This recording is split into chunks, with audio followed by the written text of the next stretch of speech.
Bem-vindos ao nosso curso de grego bíblico. Hoje nós vamos estudar a lição 1, a última parte da lição. Nós vamos tratar hoje do quadrado, das oclusivas, nós vamos falar sobre o trema, sobre a crase, o apóstrofo e também sobre as marcas de pontuação. Vai ser uma lição talvez um pouco mais longa do que as anteriores, mas é uma lição importante, tá? Vamos começar então com algo que eu não falei até aqui. Nós vamos falar um pouco sobre as consoantes. O autor do livro, Johannes Bergman, tem uma parte que ele trata sobre as consoantes, mas é bem curta, né? Bem sucinta essa parte. Ele apenas fala sobre algumas consoantes que são agrupadas devido às suas características fonéticas semelhantes.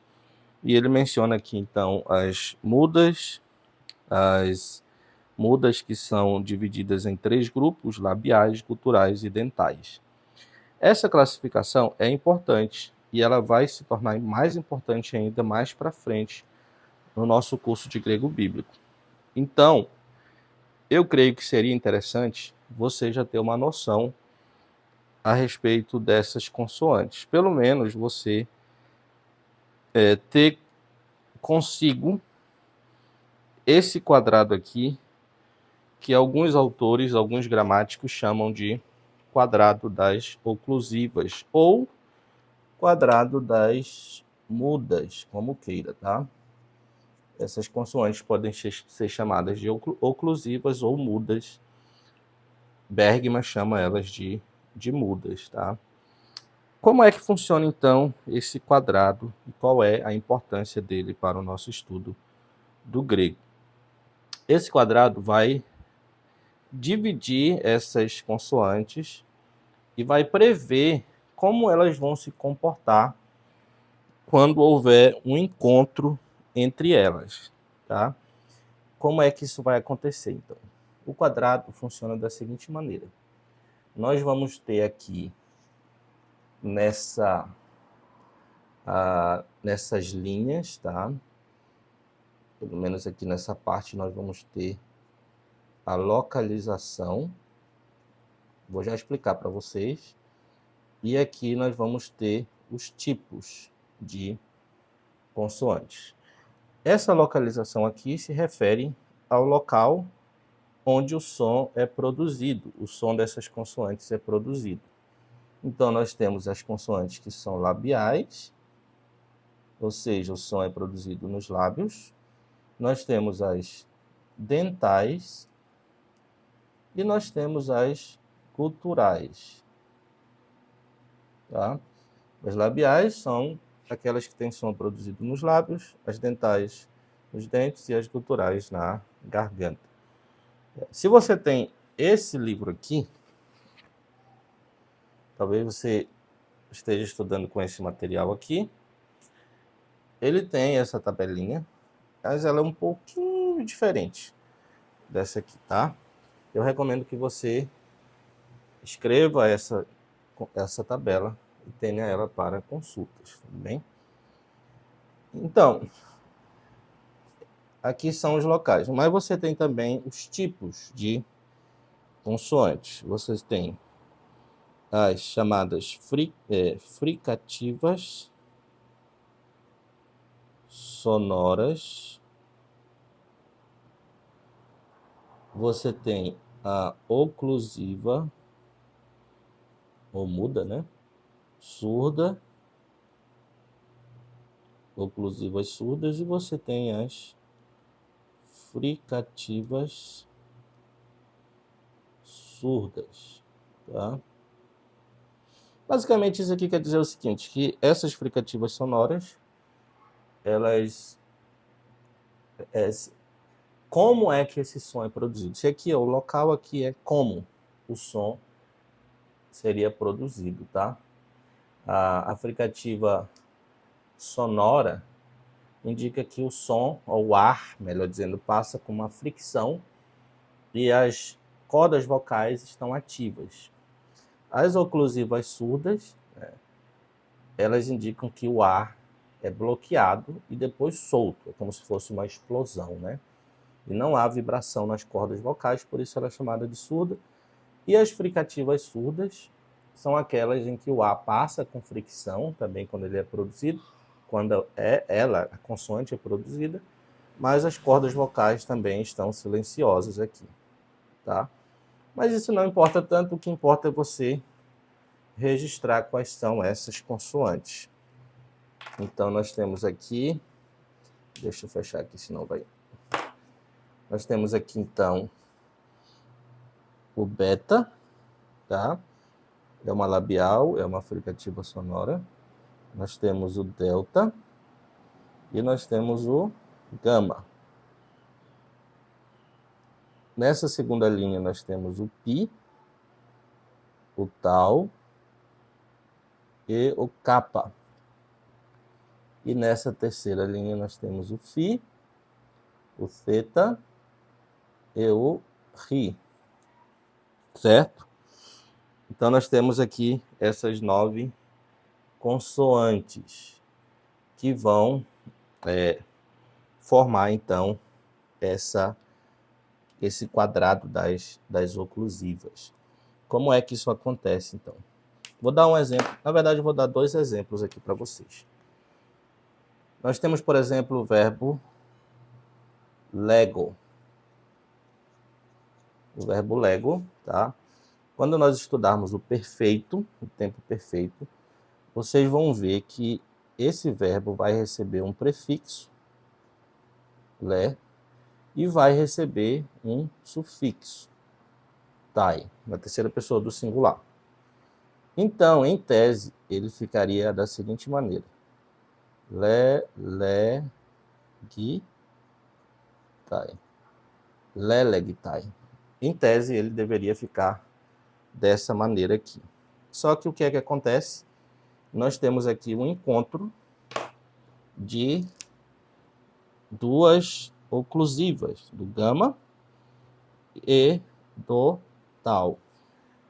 Quando isso acontece, então, a regrinha vai dizer, existe uma regra, né, que vai dizer que a primeira consoante, a primeira oclusiva, ela vai mudar para se conformar com o tipo da segunda oclusiva. No caso aqui, a primeira é gama, a segunda é o tal. De modo, então, que na tabelinha, ou no quadrado aqui, nós temos aqui o gama e nós temos o tal aqui, tá? Então, o que é que vai acontecer? Esse gama aqui, tá? Esse gama aqui vai se transformar em um kappa. Vai haver uma mudança nesse sentido aqui, para que ele fique na mesma linha, ou seja, para que ele seja do mesmo tipo da segunda consoante aqui, que é o tal. De modo que você não vai encontrar isso aqui, mas você vai encontrar o quê? Isso aqui.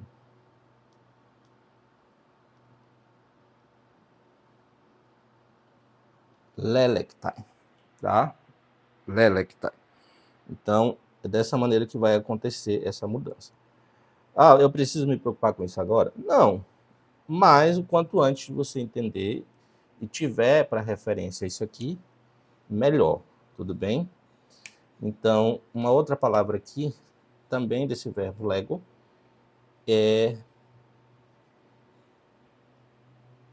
essa forma aqui, tá? Isso aqui é um tempo chamado de aoristo. É o passivo do aoristo, tá? É o passivo do aoristo, na terceira pessoa também do singular. Novamente, você tem aqui o encontro de 2 oclusivas, no caso aqui o gama e o tal, e o theta, desculpa. O gama e o theta. Novamente vai acontecer o quê? A primeira consoante aqui, no caso gama, ela vai andar para se conformar ao tipo da segunda, no caso aqui, o ri. Então, nós teremos aqui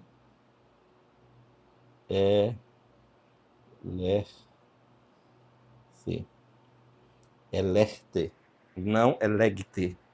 Tudo bem? Então, guarde isso para referências futuras. Nós vamos voltar a essa tabelinha daqui a pouco. Quadrado das oclusivas. Faça isso e guarde para referências futuras com você. Certo? Então, vamos lá. Vamos passar para o trema agora. Vamos passar para o trema. Onde é que está aqui? Deixa eu voltar. O trema está na página 27, né? O que é o trema? O trema é um sinal ou uma marca que é também chamada de diérese, tá? E você acrescenta na segunda vogal para indicar que o encontro vocálico não é um ditongo. Não deve ser pronunciado como um ditongo. Isso vai ficar claro quando nós vermos um exemplo aqui. Deixa eu colocar direitinho aqui. Ele dá o exemplo aqui dessa palavra Isaías, né? Isaías. Tá? Aqui nós temos esse encontro vocálico, ai, que poderia ser um ditongo, mas não é. Então, nós colocamos o trema aqui sobre a segunda vogal para indicar que, na verdade, não é um ditongo. Então, nós pronunciamos Isaías, não Essaias, mas Isaías. Tudo bem? Eu coloquei aqui um outro exemplo que não está no livro. A palavra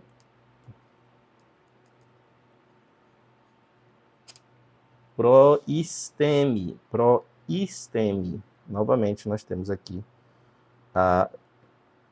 o trema. Proisteme.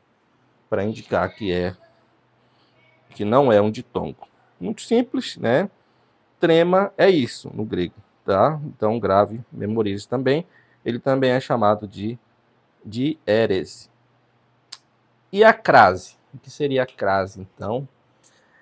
A crase é um fenômeno que vai acontecer quando nós fundimos ou contraímos ou suprimimos algumas vogais quando elas se encontram, tá? Isso é muito comum no grego, no encontro de vogais, como acontece com consoantes, como nós já vimos, mas é muito comum que quando duas ou mais vogais se encontram, haja uma fusão, uma contração entre elas. E quando isso acontece, nós marcamos as palavras com esse sinal que é um apóstrofo, mas no caso aqui ele é chamado de coronis, né? Coronis, dessa maneira que ele é chamado. O autor dá o exemplo aqui então de cai, mais an. Se a palavra cai for seguida dessa palavra an, o que é que vai acontecer?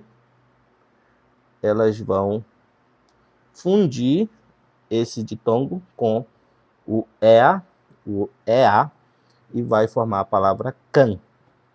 E para indicar, então, que houve uma fusão, nós colocamos o quê? Nós colocamos uma coronis aqui em cima do alfa. Esse apóstrofo coronis não é a aspiração, tá?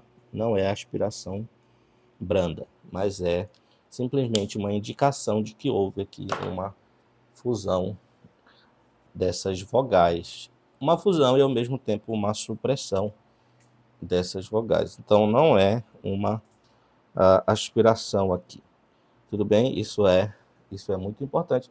E nem poderia ser, na verdade, né? Porque a aspiração só vem na vogal quando ela está começando a palavra, e não no meio da palavra, como nós temos aqui nesse caso, certo? Então essa é a crase. O fenômeno da crase é esse aqui. Deixa eu colocar aqui para facilitar um pouco. Vamos lá, vamos ver agora um mais difícil, o apóstrofo. O apóstrofo é exatamente o mesmo sinal da crase, ou do coronis, né? É o mesmo coronis que indica a crase, mas ele tem um uso diferente. Um uso que nós conhecemos no português para indicar que houve uma elisão na palavra. Você já viu, por exemplo, d'água em português. Nós temos esse apóstrofo aqui para indicar que houve uma elisão, que uma vogal aqui desapareceu, no caso a vogal da água, né? Ou de água. Tem aquela cidade de Santa Bárbara do Oeste, né? Que às vezes aparece assim também. O apóstrofo indica que houve uma elisão, o O do Oeste, o O some, né? Para dar, por causa do encontro aqui entre os dois Os, e então no lugar dele nós colocamos esse apóstrofo. No grego isso acontece muito também, tá? Isso acontece bastante no grego, essa supressão, né, de uma vogal quando há um encontro entre duas vogais no texto.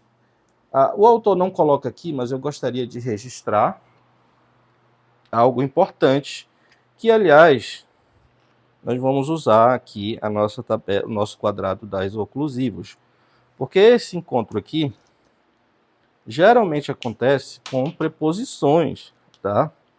Então eu vou colocar aqui algumas preposições. Apó, diá, catá, metá, pó, mais pará e epi, tá? O que é que vai acontecer? Se a próxima palavra começar com uma vogal que tenha aspiração branda ou aspiração fraca, a pó vai se tornar o quê? Ap, tá? De a, de. Veja que o apóstrofo vem depois da vogal. Catá, cat. Metá, met. Ripó, desculpa. Rip. Pará, para. E epi, ep. Agora, aqui que está o pulo, tá? Se a próxima vogal, a próxima palavra, começar com uma vogal ou um ditongo que tenha um espírito, uma aspiração, ou espírito também, áspera, né? Ruiós, por exemplo. Se a próxima palavra começar com uma vogal ou um ditongo que comece ou que tenha a aspiração áspera, nós temos aqui, então, não mais ap, mas nós teremos af. Mas por que af? Né? Por causa disso aqui, ó. O que está acontecendo é o seguinte: essas consoantes aqui, as oclusivas surdas, estão passando para cá, se tornando fricativas. Essas para cá e essa para cá, tá? Então, nós temos aqui af, de a permanece de, porque é uma vogal. Catar vai se tornar o quê? O tal vai se tornar um teta. Meta, né? Hipó, tá? Aqui lá, e como lá em cima também. E parar, né? Vai continuar sendo par. O rho não é uma oclusiva. E é pi, f. Tudo bem? Então, quando você vê isso aqui, saiba que equivale a isso aqui, que equivale a isso aqui. Só está mudando porque está acontecendo o encontro aqui. Está acontecendo um encontro vocálico, né? Com o uso do apóstrofo. Isso é muito comum no texto grego. Basta você olhar o texto grego que logo você vai encontrar esse tipo de elisão vocálica aqui nas palavras, certo? Vamos lá então agora para os sinais de pontuação. É bom você também fazer uma tabelinha dessa aqui para você ter como referência também, tá? Os sinais de pontuação, ele dá aqui esses sinais de pontuação. Nós não vamos desenhar aqui porque é mais simples de entender, tá? Quando no grego você encontrar um ponto aqui, esse ponto final, né, ponto parágrafo, equivale ao ponto parágrafo também em português. Quando você encontrar a vírgula, equivale a vírgula, às vezes aos dois pontos também. O ponto em cima da linha equivale em português aos dois pontos, ao ponto e vírgula, ou até o ponto de exclamação. Então vai depender aqui do contexto, tá? Mas o que você realmente tem que prestar bastante atenção é o ponto e vírgula, tá?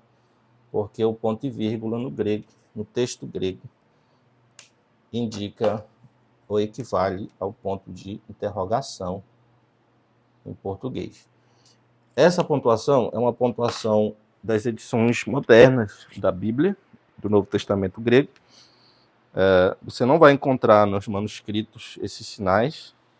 Pelo menos eu creio que a imensa maioria deles não está lá nos manuscritos, mas você encontra nas edições modernas do Novo Testamento, e você precisa conhecer, então, essas convenções aqui para entender melhor o Novo Testamento grego. Então, nós chegamos ao final aqui da primeira lição. O que você precisa fazer agora são os exercícios. Nós não temos aqui vocabulário nesse texto. O que você vai fazer são os exercícios de leitura. Leia o texto grego.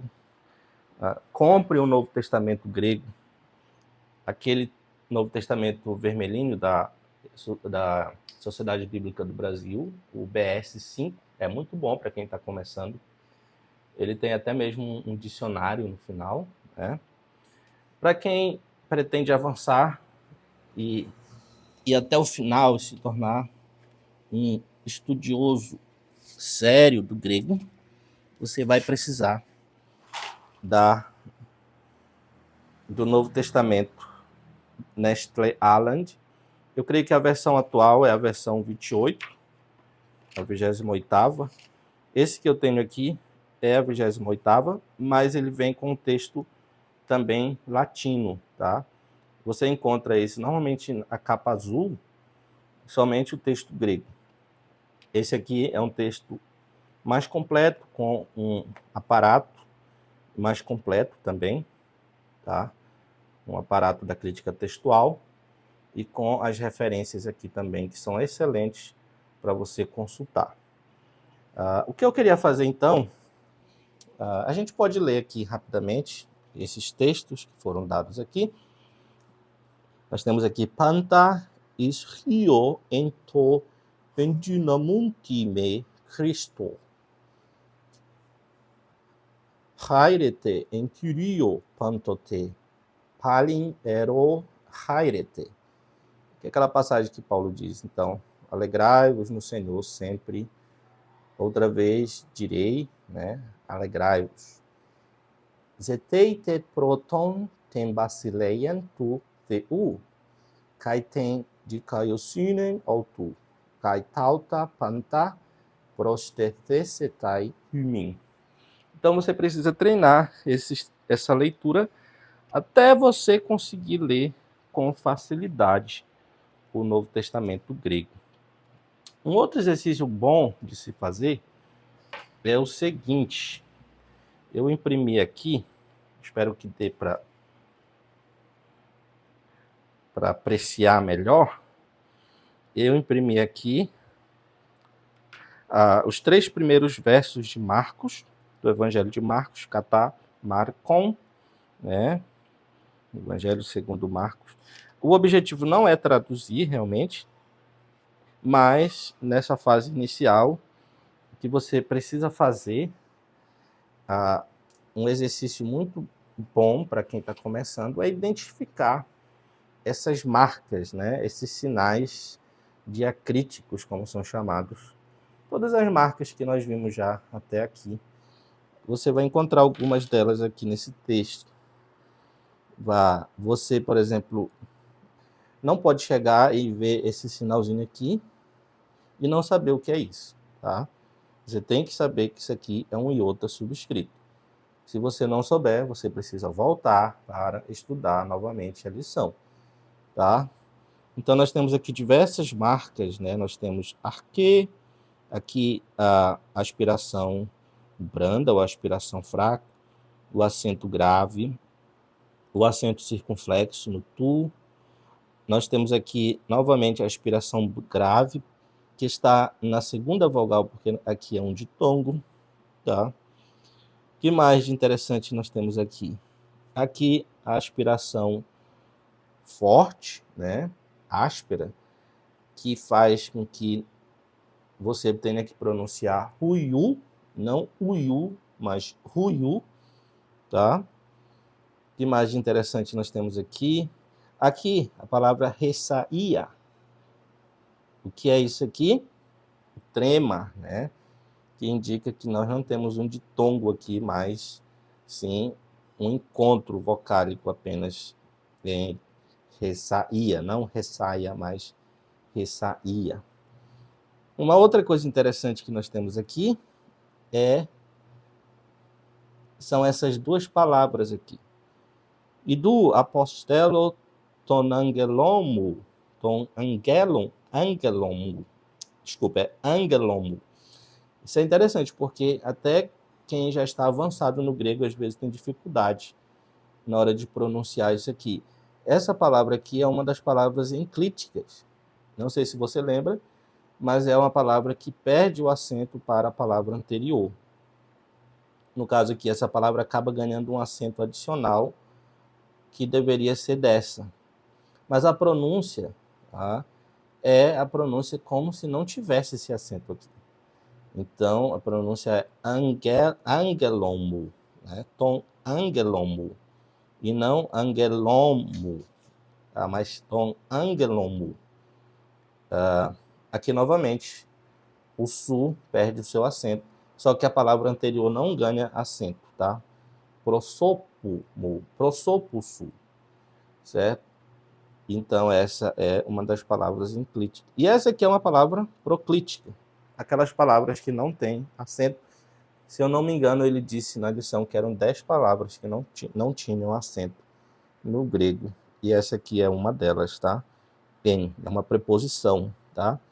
Phone boontos entre eremo retoimásate tem rodon curio eltheias oieite tas tribus autu. Então, faça esse exercício. Você pode pegar qualquer texto, né, do Novo Testamento, em grego, e parar quando você encontrar um desses sinais, uma dessas marcas, e se perguntar o que é isso aqui, né? Você encontra uma marca e diz, o que é isso aqui? Ah, eu não sei o que é isso. Então, você precisa voltar porque é necessário reconhecer todas essas marcas, todos esses sinais aqui. Nós temos aqui alguns pontos, né? Algumas marcas de... nós temos também aqui esse ponto parágrafo, né? Nós temos vírgulas aqui. Nós não temos os outros pontos, mas se você ler um texto mais extenso, você vai acabar encontrando também outros sinais. Tudo bem? Então, essa foi a lição 1, a última parte da lição 1. Nós não temos vocabulário para aprender nessa lição, mas a partir da segunda lição nós teremos vocabulário também. Que Deus abençoe seus estudos. Se você gostou desse vídeo, dê o seu like, se inscreva no canal também para nos ajudar a continuar gravando esses vídeos.